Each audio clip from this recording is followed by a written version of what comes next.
let's talk about siblings and raising a PDA child. So this is one of the most complex and difficult topics. It is also the primary source of stress in my life with my PDA son, who is 8, and I have a 4-year-old. And it is also my biggest source of worry, being a mother in, raising a PDA child with a younger sibling. So today I'm going to talk about 6 things relating to siblings and PDA children. So there are 6 categories. First, I'm going to talk about why it's so difficult. Second, I'm going to talk about the role of equalizing and why it's often targeted towards siblings. Third, I'm going to talk about what we can do in the moment within constraints. 4, I'm going to talk about structural changes and making difficult trade-offs and changes to your lifestyle in order to accommodate the situation that you're living with a PDA child and siblings. 5th, I'm going to talk about mindset around this and the way that we need to think about it in order to set up our lives so that they're peaceful and sustainable over the long term. And then 6th, I'll talk about the impact on siblings of living with a PDA child, especially one that externalizes their threat response and equalizes towards the sibling. So I'm going to incorporate stories from my own life to illustrate these concepts. Hi, everybody, and to ground them. Okay, so as I said when I started this live, the topic of siblings is probably the thing that stresses me out the most as a mother, in addition to my son's eating. So although my son Cooper has improved vastly in every dimension and is thriving, we still have to manage a lot of equalizing towards his younger brother, William, who's 4, and it is a constant source of stress. However, these are the things that I do and the ways that I think about it in order to manage it. So I hope this is helpful to you guys. Okay, so first of all, why is this such a difficult thing to manage? So as we all know, how the PDA brain works is anytime there is a perceived loss of equality or autonomy, the body registers that as like, I'm gonna die in the nervous system, okay? And what makes this so difficult when there's a sibling in the mix, especially if the sibling is younger, neurodivergent themselves, or not flexible in their temperament, is that their mere existence of like showing up as an independent being in the world that's not necessarily accommodating the PDAer is gonna trigger the threat response. And that's really difficult because the mere existence of William like doing his thing and lining up trains and asking mom questions is going to be triggering Cooper because he's doing his own thing, he's asking for my attention, and he's not accommodating Cooper's requests, okay? So in families where one of the siblings where the sibling of the PDAer is like older and very flexible and very accommodating, this is not so much of an issue, okay? So it depends on the family.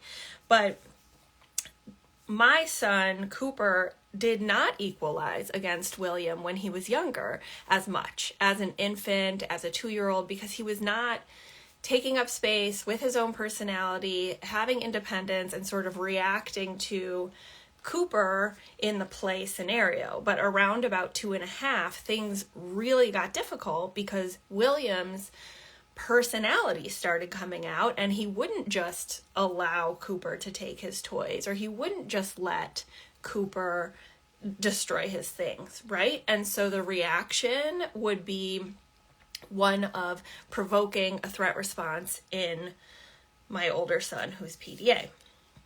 Okay. Additionally, having a sibling in the mix means necessarily you're dividing your attention.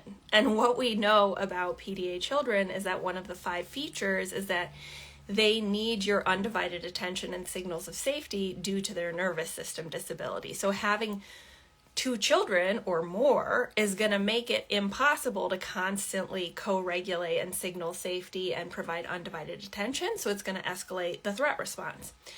I say this like not to blame the PDA child and not to blame the parent either. It's just a very, very difficult situation with how the brain works because you're trying to manage something that you can't necessarily control, okay?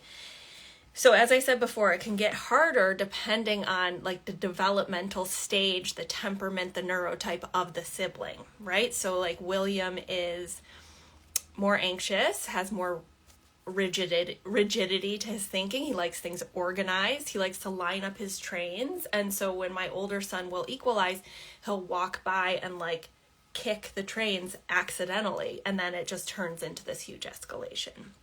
So this is why it's so difficult. It's not because of your parenting. It's because it's a difficult thing to manage when you have a child whose brain, anytime they perceive a loss of equality, is operating within a context where you have a sibling that you need to pay attention to, right? That's not your fault. That's not their fault. It just is the situation. Okay? So equalizing, as we know, is what a PDA child's nervous system does to get back to a place of perceived safety. And equalizing is often targeted at the safest person, which is often the lead parent, usually the mom, or the weakest, which is often the sibling. So you might see, even if they're able to like keep it together at school, they come home, the sibling is not doing anything to provoke them and is like sort of off in their own world, and they will go over and deliberately equalize, not deliberately, but will equalize against the younger sibling because it's like a weak party and can and perceived as safe on a subconscious level. So what does this look like? I'm going to give you guys some examples from my own life with my son. So what this looks like when my son has had a day of school, for example, he might walk into the room and see that William has like built something on his side of the room, and he'll come over or run through the room and he'll kick it over accidentally, right? And then I have a choice point, which feels impossible, which is like, do I name that he's just knocked down his younger brother's toys? Do I emphasize it? But when I do, that's a perceived loss of autonomy and it escalates, right? And sometimes I do, and we're going to talk about boundaries. I'm not going to get deep into that because that's a whole nother live or training. But one of the boundaries I have in my house is you cannot hurt anyone else in this family physically, psychologically, spiritually. Which means I might say, I just saw you knock down William's toys, and he'll immediately equalize against me and say, I didn't. It was an accident, right? And it starts to escalate, and it's a very difficult situation. Another thing is like, I'll build a fort in, my sons have 2 different sides of the living room. My son has like the area with the TV, his service dog, his part of the couch. He keeps the light off. My other son has like his area for lining up trains and doing Legos, and he has his light on. So it's like we're trying to accommodate conflicting access needs, shall we say. Okay? But sometimes my younger son, I'll build a fort or like a cave to protect him. And when my other son is activated, my PDA son, he'll like hover around the fort and like play with a toy on top of it. So like my younger son can like see that he's there, and then it starts to escalate because my younger son is like, stop touching it. And he's like, I'm not touching it, right? And it's equalizing. So it's just like this continual escalation. And if the sibling is like a 12-year-old who's like understanding that the PDA child is equalizing, then it might not escalate because they're just like, I'm just going to ignore this behavior and go upstairs and like play on my iPad or read a book. So it really depends on the dynamic, but this is the dynamic in my home. Or he'll like stick his little foot like under the cave, and it's impulsive, it's reflexive. And again, it's a choice point as a parent because you know if you try and name it, stop it, put a limit on it, even distraction will cause a perception of a loss of equality, that I'm above my son, or a loss of autonomy. So it really does feel like a rock and a hard place. And I'll give you one more example that just happened this weekend, because my husband was out of town, so I was in charge of both children, which is very difficult because of this dynamic. So we went to the pool, and at the end, and in the morning, my au pair was with me when I took them both to the pool, and we were both sort of like on one child. And I was like, okay, Huli, why don't you go get dressed and in the shower first, and I'll stay with the kids. So I had a moment of like my nervous system with both of them. And my younger one was like floating around in this warm whirlpool area and like setting up his trucks on the edge of the whirlpool, the tiles. And my older son, Cooper, came over, put his back directly to my younger son, and started splashing himself, right? And so he's splashing my younger son in his face. And I'm like, I'm noticing that you're getting my face and William's face wet. And he's like, I'm splashing myself, right? This subtle equalizing. And again, choice point. And so it's really difficult. And it depends on the degree of like trust you have and the degree of cumulative nervous system activation. What's going to happen if you put a limit down? So I put myself physically between them, and I said, like, I don't want to be splashed in the face. And he growled at me. He got frustrated. Because he's in a very good place with his overall nervous system activation and accumulation, and we trust each other, he was able to move away. But he said to me, I want Daddy to come home, and I want this day to be over, because he knew like he couldn't stop himself, right? Normally we split the kids almost entirely. So it was, both, I want to emphasize both the like choice point and frustration and impossibility as a parent, but I also want to emphasize like he did not want to be doing that equalizing behavior. It's a reflexive and autonomic nervous system response, okay? So there's no blame on either side here. We're just naming like what the actual experience is, okay? So what do we do about it, right? How do we live in this situation? And the reason I've hesitated to talk about or write about siblings too much, I do have some tiles on Instagram, is because I don't have a magical solution. And so often parents are looking for like, what's the strategy? Like, how do you fix this? And again, as I've said before, first of all, this is a complex topic. So it's hard for me to like write tiles about it or like do a TikTok. Second, it is unsatisfying if we're not in a coaching container or if we're not in a program together and I can like co-regulate and give you nuance to say like, I don't have a strategy that fixes it. We can implement some ideas, but you need to think structurally about your home and lifestyle and make trade-offs and do cost-benefit decisions, which I'm going to talk about. And it's also, I completely understand that like some of you are single parents, some of you are separated from your partner, some of you do not have the financial resources I do. So like the suggestions I would make on a social media account without knowing you could be very triggering, but I'm still going to talk about it because hopefully it will plant a seed for you, but recognizing that like I understand that everybody's in a different situation. Okay, so the first thing we can do is separate like what we can do in the moment and what we can do to mitigate. And these are two separate things, because once equalizing is happening against a sibling, trying to stop it is going to continue to escalate. That doesn't mean you don't ever set boundaries. It just means you have to be in the mindset of like, if I set a boundary or a limit or say something, there will be an escalation, because that's how the brain works of my PDA child or teen. It might be worth making that decision. The benefit of setting a boundary might be worth the cost of the nervous system activation, but I don't have a solution for making your child not have that nervous system mechanism. And that's what parents want, right? So in the moment, what we can do is think in terms of risk mitigation, okay? Like, we're in a very, very constrained situation where sometimes safety is an issue, right? And we have to think, like most parents don't have to think, which is like, what is the least risky course of action, right? Like, when I was caring for both kids for years, and it was during the pandemic, I didn't have caregiving support.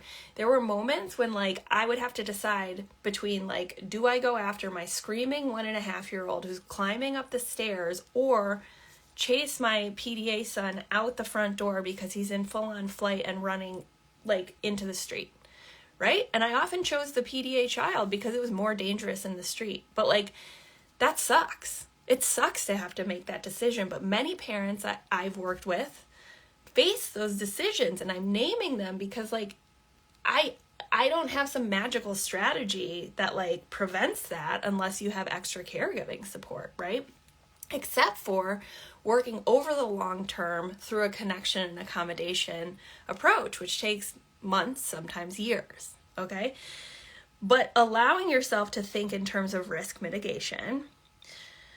Second, if your child isn't that activated, I often sit physically between my children, right? Like if my son is equalizing in a way that's not like physically dangerous, I will sit and like physically block my younger son.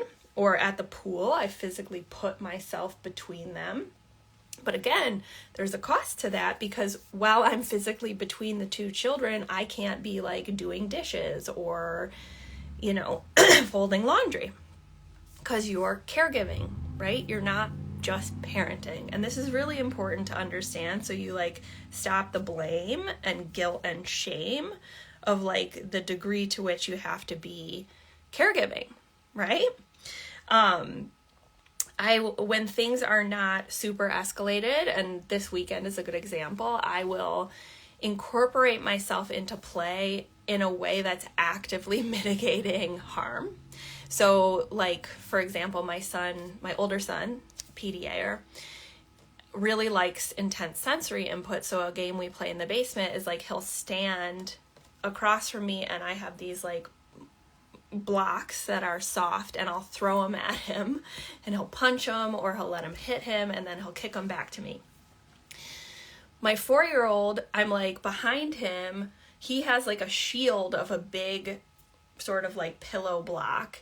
And I'm holding him with one arm and throwing with the other because if he gets hit too hard, I'm catching him, right? So I'm like co-regulating him because he's got a sensitive soul and throwing at my other son.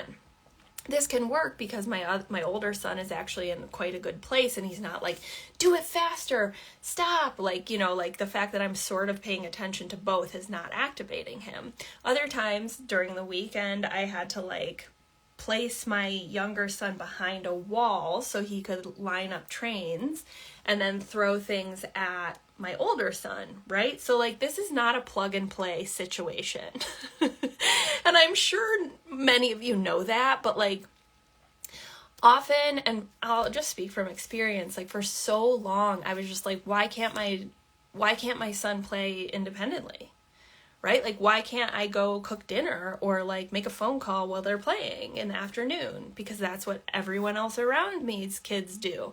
But like, that's why the disability mindset is so important of just like, it is not going to be that way, right? And really like radically accepting that and leaning into it can like help you find a lot more peace.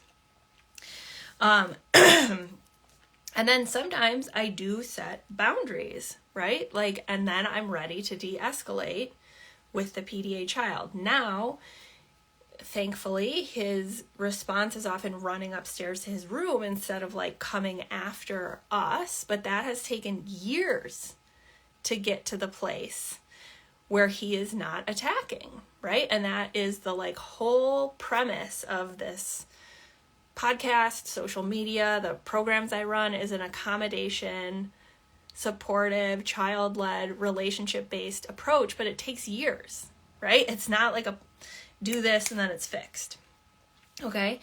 The other thing I do is I put them on screens and I both of them often refuse to wear headphones or go to their rooms because they're like little homing devices to each other, even though they're constantly activating each other. So, and then they'll scream I can't hear anything. And each one of them is increasing the volume, and I've got my headphones on because I just want quiet in a library. And it's hard, right? But I might come over and sit next to my little one so he feels safe and co-regulated well. My older son has control over the the television. So what you're seeing here is I am not a coach or a clinician who's yeah, I have the solution. Here it is, right? Do a dance party. It's fine, right? I do not have some magical wand that's solving the sibling issue. And I just really need to explain that because I get so many questions about this and I don't want people to think I'm withholding information. I just don't have a quick fix because there isn't one. Okay, fourth point.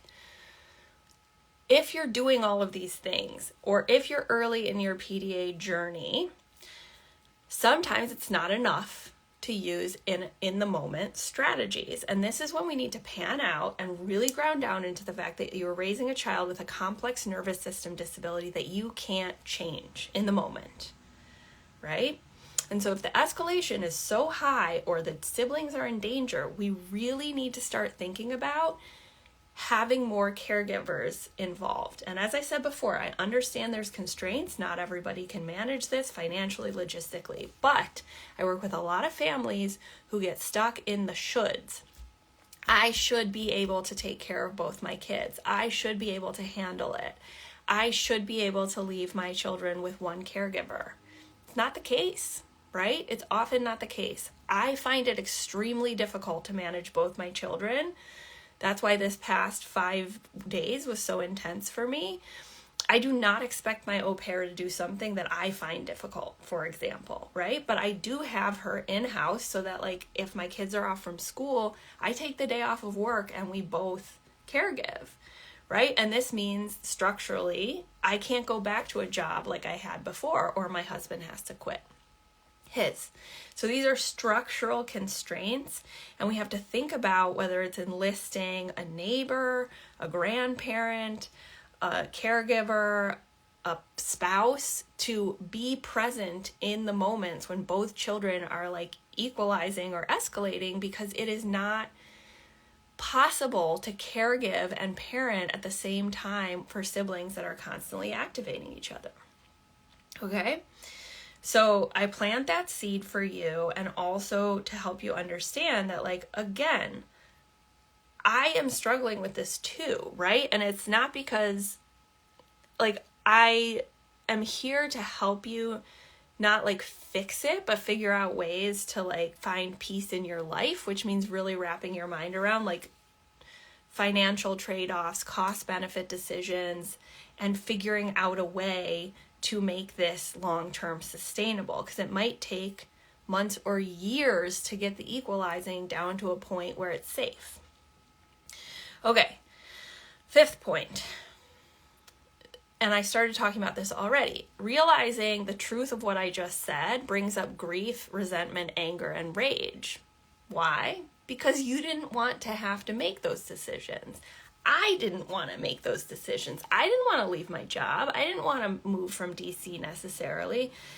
I don't want to have the degree of stress that I have with my husband in the transactional relationship, and the fact that we can't even be in the same place for 16 days over the holidays. It's not something that I want, right? But that is my lived experience, and I, in this moment, radically accept it and try and find joy even though that's my reality. And that's what I want for you, because when you do that, it opens up space to find more joy.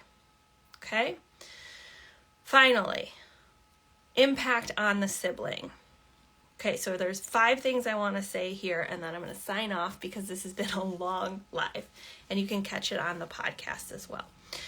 Okay, so the impact on siblings is not negligible, right? Like I often look at my younger son's behavior, his reactivity, his struggles, his anxiety, the way his body moves when he hears the sound of Cooper coming in the door. Like I can see his body tense, right? Because he's been living in a house where he's hearing and seeing the sounds of someone in pain and danger, which is the threat response of his brother. And so I often wonder, like, is he PDA, my younger son, because he has such a huge threat response reaction? And when I really ground down into like knowing him, he's not. He just like has been traumatized and is also sensitive. He may have like his own anxiety genetically, but like it's amplified by the situation in our home. And like I could see it when I took him to Alabama to be with my dad. He was like a different child, right? We didn't have meltdowns, we didn't have avoidance, we didn't have resistance, and he communicated differently. And that's also really hard and something that I have grief about, right? So I want to name that because it's hard for me too, and I know it's something you guys struggle with. But the first like solution, not a solution, but a suggestion is like really talking about disability with siblings, not just difference. Oh, I have a question here. What's the name of the podcast? It's At Peace Parents Podcast. Not just difference, but disability. So often when I'm coaching families, and I think this is great, they're talking about difference and like equality and all this stuff with their children, and the siblings are like, well, I'm different too. Like if it's a difference, why is this other child getting all these like accommodations and lower demands and not getting consequences, etc. Right? And so it's really important to talk about disability. And the book that I would suggest for a starter is called Poppy and the Overactive Amygdala, which has been really helpful. I know that's more oriented towards younger children. My son is 4, and we've had, I guess, the luxury of having like Diesel, our service dog, in the mix, which has allowed us to have like a reference point of like, why does he have a service dog?